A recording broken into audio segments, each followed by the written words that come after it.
Voilà. Mesdames et messieurs, bonjour, bonsoir. Ça dépend de l'ère à laquelle vous Nabiso de partout. Abonnez à la chaîne Nabiso Bolingaka Mingi. Bienvenue sur votre émission. Bienvenue sur la chaîne Actualité 26 TV. Place au wapi to yaga to solo laka to partageaka. Na nyon surtout et koleka na République démocratique du Congo. Mesdames et messieurs,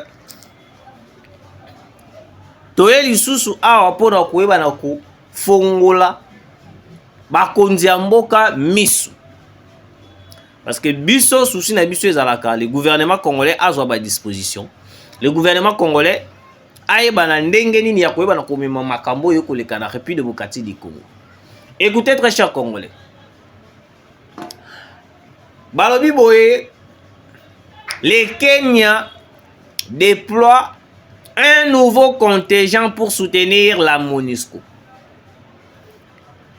Déjà, nous le savons très bien, très chers Congolais, que non, le Kenya a rejoindra qui déjà bateau au bas koluka kosa biso mabe.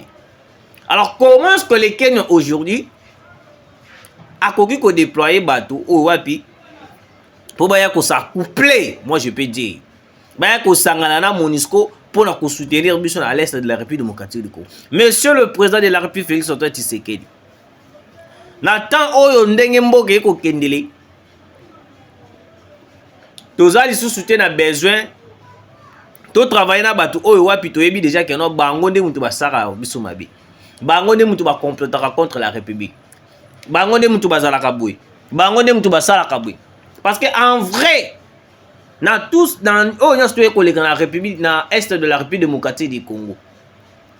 To yebi biso nyoso tout ba nani bazali o ba ko luka ko déstabiliser le Congo. Tu sais très bien que non, les Kenyans azabongo, azali sous sincérité nabiso. Mais je me pose des questions, pourquoi est-ce que on a accepté que les Kenyans puissent déployer contingent nae na MONUSCO ba ko soutenir biso. Là, c'était juste l'introduction pour vous faire comprendre pourquoi est-ce que ndenge nini bato balinga ba sakana na biso. Alors, très chers Congolais, dossier coup d'État Malanga. La RDC a sollicité 250 millions de dollars de dommages et intérêts. Elle soutient qu'elle a subi des préjudices moraux et matériels, arguant que les préjudices moraux découlent des idées véhiculées par l'étranger, faisant croire aux Congolais que rien ne marche dans le pays. Ce qui pousse certains citoyens à se révolter contre les institutions établies. Moi, je me suis posé la question. Mais je me suis posé des questions. Pourquoi on a pu solliciter plus de 250 millions de dollars? Bato oyoyo, malgré tout, babebisaki biloko basala ki ndenge nyos tout bakoyi kosala. Nous, on n'attend pas que notre dossier oye badako kende ke ba échelon, badako kende ba échelon, badako kende ba échelon, badako kende ba échelon. Parce que na lire dossier oyo kende, nous risquons de voir le loto lobi to boni batwana ba bimi et puis bakomi ko blanchir bango, bakomi ko mema biso ba midi à 14h comme ça a été avec Vital Kamerhe. Comment est-ce que des gens ont tenté d'assassiner le président de la République? Jusqu'à présent, toko discours à Milai. Tokolala tolamuki, les Américains, ça une opération pour nous libérer Batouana. Parce que l'Amérique, si vous ne le savez pas, les États-Unis d'Amérique, déjà au début, babanaki ko senga déjà Batuna, babanaki ko senga d'être libéré déjà Marcel Malanga. Babi non, Marcel Malanga, il est américain, il faut le libérer, à sali elo comme Malunga. Donc les Américains, bazo kote il a déjà batuna bango.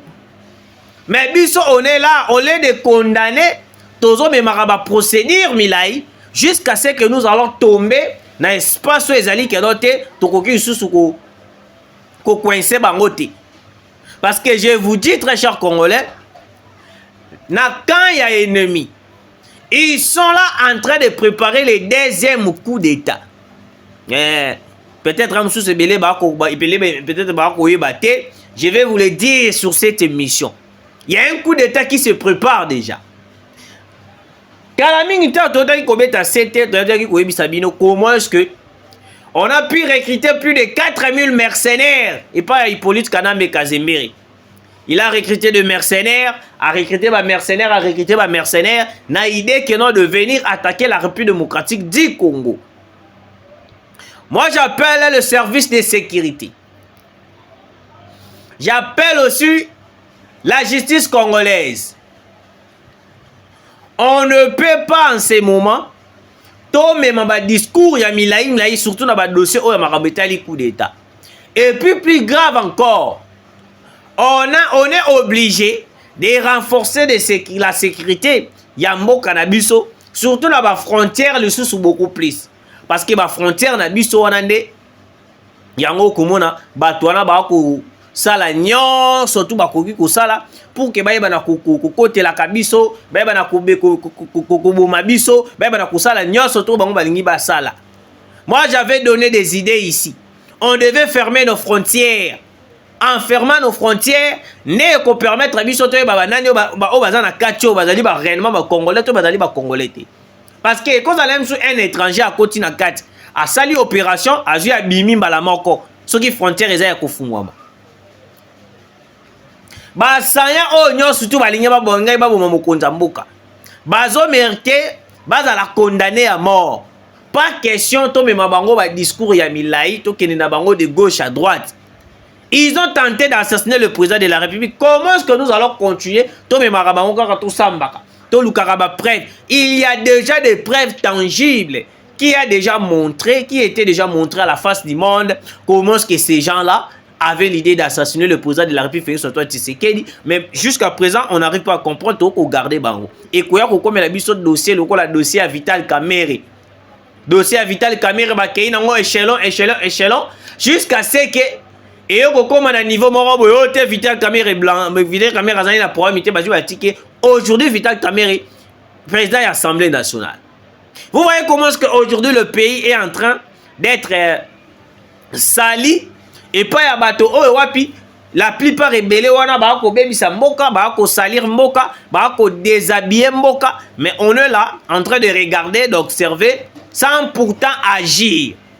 Monsieur le président de la République, frontière na biso ya Brazzaville, frontière na biso ya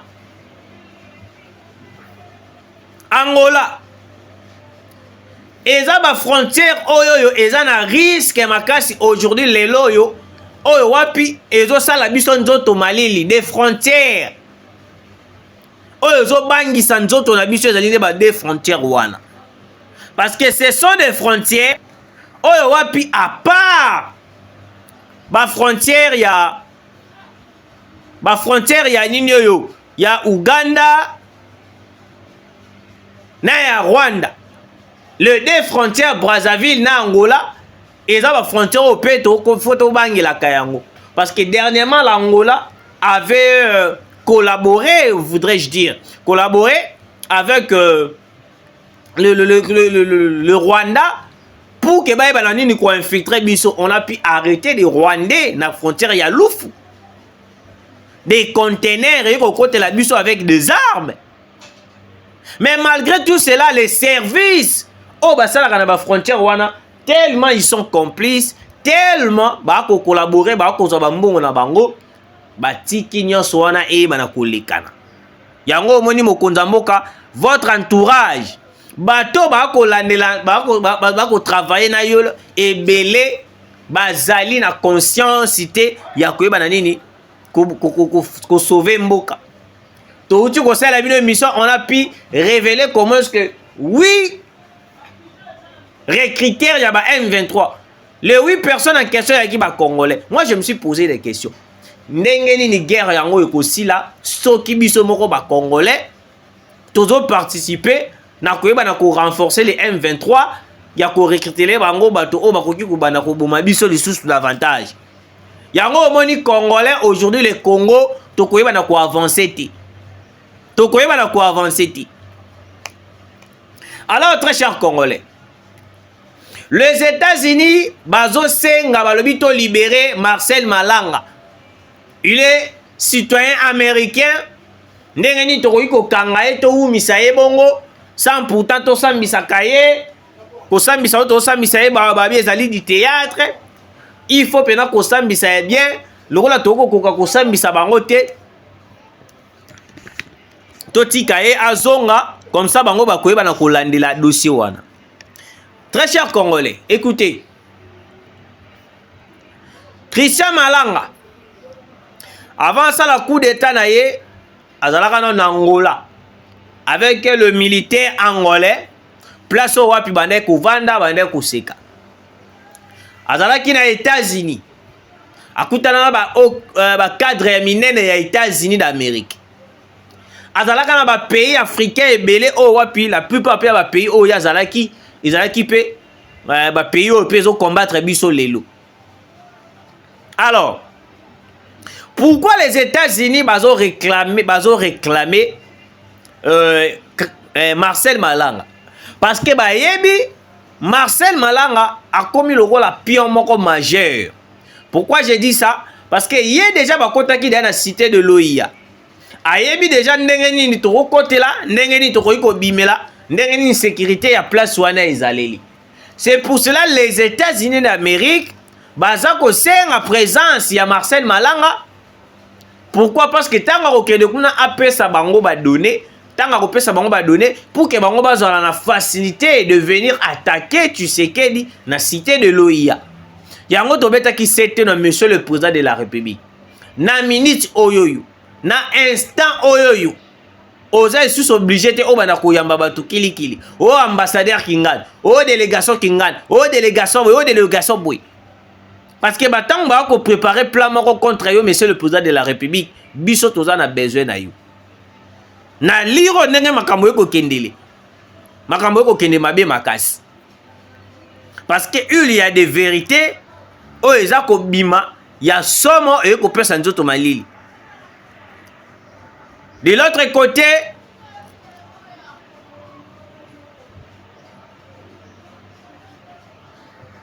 Mwanga Chouchoupe a craché ma vérité.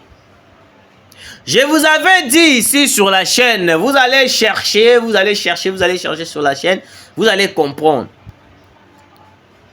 Les jours où il s'aka peine de mort, pour ne trahir la République démocratique du Congo. Mwanga Chouchou a l'obé na biso kenon. Il avait travaillé avec Joseph Kabila Kabange. Mais avant de pendre devant tout le monde, il va dire de vérité. Oh, il faut choquer bato ebele. Bato ni ya collaborer na bango. Aujourd'hui, Mwanga Chouchou fait des révélations. Quelles sont les révélations que Mwanga Chouchou a fait à la presse congolaise? Mwanga Chouchou abimi si ma vérité, je vous dis. Je vais en parler. Boza la kimia, très cher Congolais. Boza la vraiment kimia. Boza la vraiment kimia. Boba ngana bino le côté. Lelo. Toko bimisa toutes les vérités que Mwanga Chouchou vient de parler. Mwanga Chouchou a le bien à Koku faye mon côté.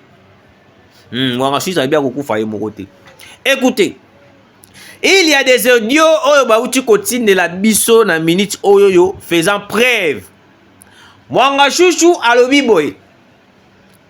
Il y avait un plan qui s'est préparé au Wapi, les Occidents, Kabila, Kagame, et puis étant qu'actionnaire aussi, Babada qui collaborer pour que Baïba renverser Kivu, renverser Goma, pour que Baïba balkaniser espace Wana Mobimba. En balkanisant Goma, en balkanisant tous les espaces, c'était un projet bien élaboré depuis que Kabila était au pouvoir. Parce que vu qu'il y avait la pression de la population congolaise, Babanaki kokomate na souka émission na bango. Ok? Ok. Alors, qu'est-ce qui se passe? Mwanga Chouchou a cité des noms de gens oyo wapi na minute oyo ebele batikali oyo soki tokangi bango te, ils vont comment je peux dire, ils vont accomplir la mission au Baro Bazalaki na yango ya koyeba na nini ko balkaniser la République démocratique du Congo. Mwanga Chouchou a cité Moïse Katumbi. Il est parmi des gens qui cherchent à tout prix la sécession katangaise et puis la balkanisation de la République démocratique du Congo. Denis Mukwege, des gens au wapi bango nyonso tu wana baza na kati ya plan ya koyeba na nini koboma ko détruire kosala nyonso to bakosala bayeli susu kotangela biso Hippolyte Kanambe Kazemeri moto ya mandefu ye pe lisusu adaki deja koparticiper ye deja kuta signer déjà bakor ye deja apesaka fait vert pour que le Congo puisse partir entre les mains des Occidentaux. Malgré cela, plan na bango ndenge ba signaki ba accord et comment est-ce ko kende malembe. Parce qu'il a fallu que non année oyo ba mettre en terme ba accomplir mission na bango. Parce que babanaki ko s'attendre ya koyeba na nini ko corrompre Tshisekedi pour que Tshisekedi a s'affaiblir. Tant que Tshisekedi a s'affaiblir, bango ba na nini ko profiter na nyonso to wana. Comment est-ce que Tshisekedi va s'affaiblir? Dans un moment où nyonso to ekoleka na est de la République. Tshisekedi a ko céder per le non, guerre eleki nango na kinanga ko signer ba accord. Il a qui parmi ba stratégie na bango o bango ba lingaki. Yango moni le président de la République Félix Antoine Tshisekedi. Tango akutanaka na Paul Kagame. Avant de ça, Paul Kagame, et si Paul Kagame, to travailler, to collaborer, yakaka na porte, ou bimi pe na porte. Koya lisusu na fenêtre ti. Pourcentage na yo kozana kozala autant pourcentage na yo kozala boy. Paul Kagame était d'accord sur le champ. Mais Paul Kagame tango azongi na Rwanda, il a parlé avec ba doyen na yo tobengi les Occidentaux. Les Occidentaux bayoki balobi non. Yo na kati ya makambo wana ya kozwa pourcentage ya mukie etali yo te. Eloko yo kosala ezali nini? Yo continuer ko menacer est de la République. Ye a ko accepter ko signer les accords. Tant ko accepter ko signer les accords, ne se par là biso to koyeba na kotia imposition pour que nini to yeba na kozwa ka ba minéré. Bomoni place au wapi guerre ya mboka na biso ebanda. Yango na to yebisa ka bino ke non guerre o elekaka na est de la République. Et dans la guerre économique. Ce n'est pas une guerre non. C'est une guerre économique dont les Occidents cherchent à tout prix à signer accord. Accord o ekobende la biso libungi, accord o ekomeme la biso makambo ya mabe makasi. Parce que na kati accord wana il y a pour accepter brassage, mixage au sein de l'armée, infiltration même au sommet de l'État, infiltration dans la présidence, dans l'Assemblée nationale, dans le Sénat. Il y a un moment où Konzamboka, pour biso par rapport à il y a une ligne de comprendre. Moi, je suis dans motomoko, il faut abîmer sa vérité parce qu'il y a des vérités où je suis que moi je suis à Kobomba. Il y a des vérités que Mwanga Chouchou est en train de cacher. Parce qu'on ne peut pas comprendre comment est-ce que Mwanga Chouchou peut contenir des graves révélations. Oh, il y a Kobimisla Bisoboué. Il y a un abetara CTR Nyosoto. Bande Konanga ba Congolais de père et de mère. Bande Konanga ba Congolais de père et de mère. Il ne faut pas trahir la République démocratique du Congo. Quand vous trahissez la République démocratique du Congo, Ozobi Maloko la traître contre Mboka na Yoboko. La MONUSCO, toyebi biso nyonso tout que MONUSCO atikala atako bomata mpuku moko te. Ya M23 uti Rwanda mpuku moko uti Rwanda la MONUSCO a bomi to tikala ko mona yango te. Mais on nous dit que non, le Kenya a déployé contingent Moussous pour soutenir la MONUSCO. Moi, je me pose la question, je ne sais pas si le président de la République, il est au courant dans Oyo Makambo Yoko Lekana Est de la République démocratique du Congo. Comment est-ce que le Kenya peut continuer toujours de déployer. Parce que le Kenya déploie un nouveau. Donc cela veut dire que non, déployer qui déjà va déployer les sous. Comment est-ce que le pays qui est en train de menacer la RDC, de massacrer, d'assassiner, de faire tout, et que tu as mis des ordres dans l'Est, mais le même pays, ils ont participé à renforcer Bisso, à protéger Bisso. Mais c'est le président de la République. Le gouvernement congolais, je pense que non, on doit faire preuve de responsabilité. On ne peut pas diriger Mboka na le yenge. Tokoki komema Mboka te na ngulungu bongote. Parce que le Kenya azalaka na États-Unis. Le Kenya tant azalaki na États-Unis bakutani na Joe Biden. Alobi que non, les conflits de la RDC et le Rwanda, ils allaient conflit moko, ils ont mérité te bazwa mandoki basimba mandoki. Ils allaient conflit moko oyo wapi et ko senga nango kaka bavanda basolo ba négocier et puis point barre. Devant Joe Biden. C'est le jour là qu'on avait compris que non, ebélé à ba pays, ebélé auto ko travailler na bango bazali ba complice.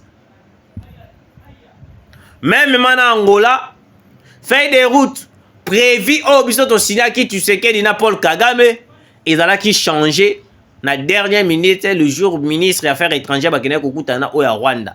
Ba komi ko bala biso makambo ba FDLR. Alors que non, sur le feuille de route qu'on avait signé, il n'y avait pas une proposition de désarmer, de cantonner les FDLR.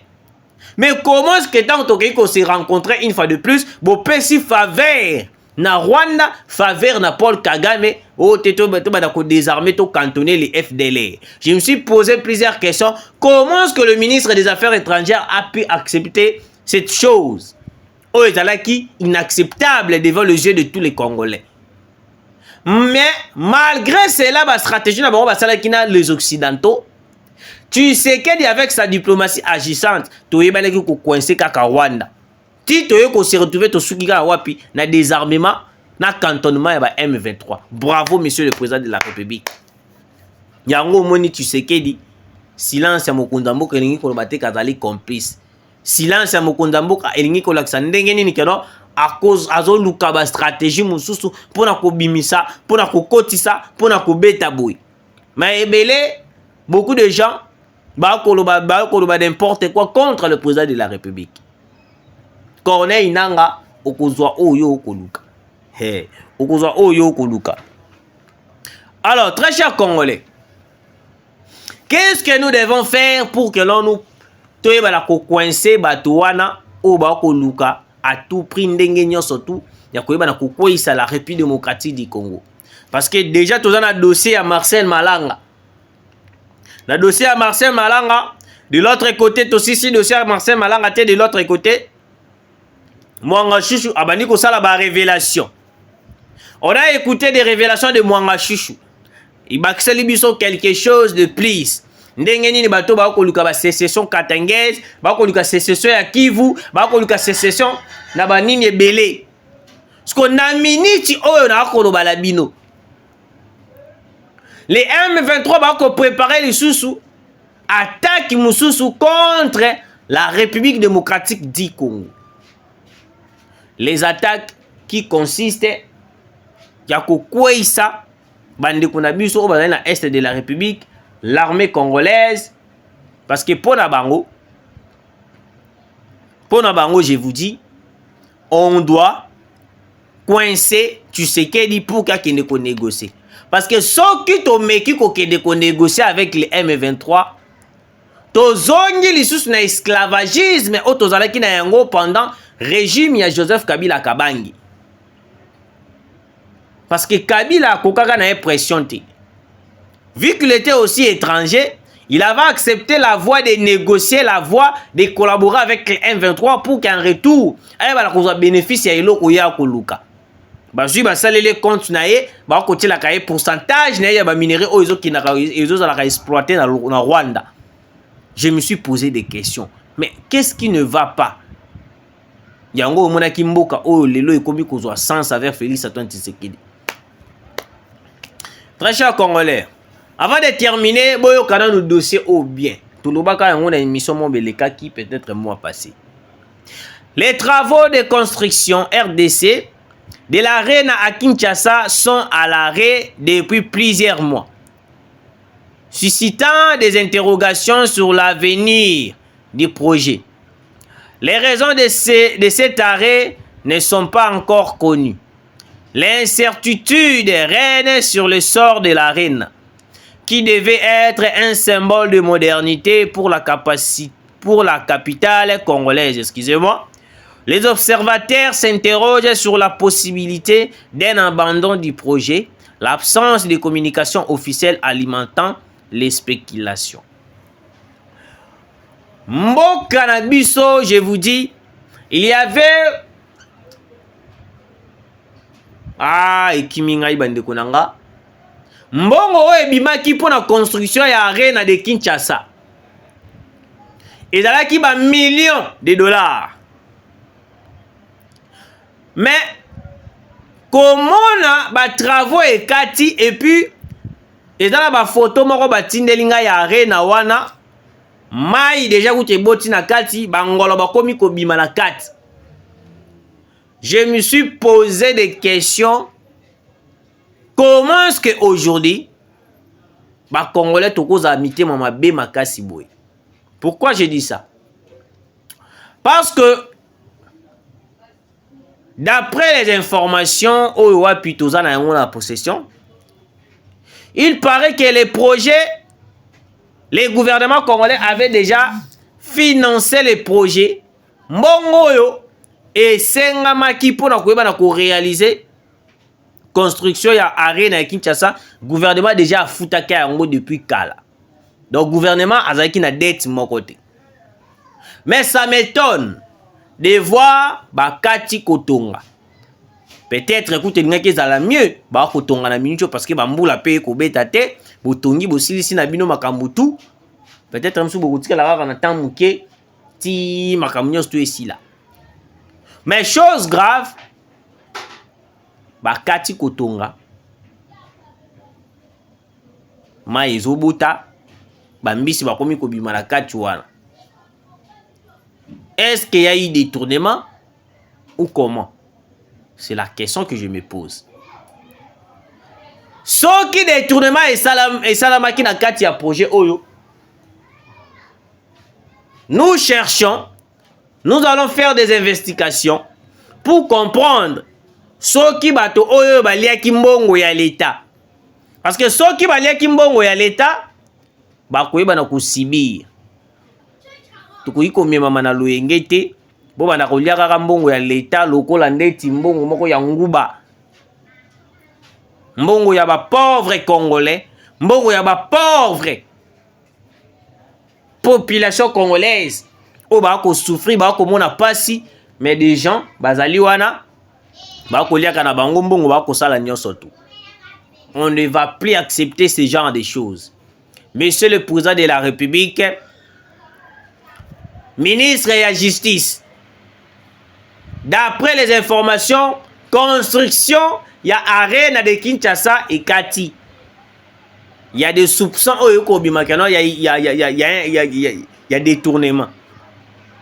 Donc nous allons procéder à une investigation pour notre nini oyo ezali vraiment na kati wana pour que baeba na kokata construction. S'il y a détournement, on reviendra ici avec des preuves tangibles pour vous montrer. Merci de nous avoir suivis. Tout le numéro Moussousou pour Calamité.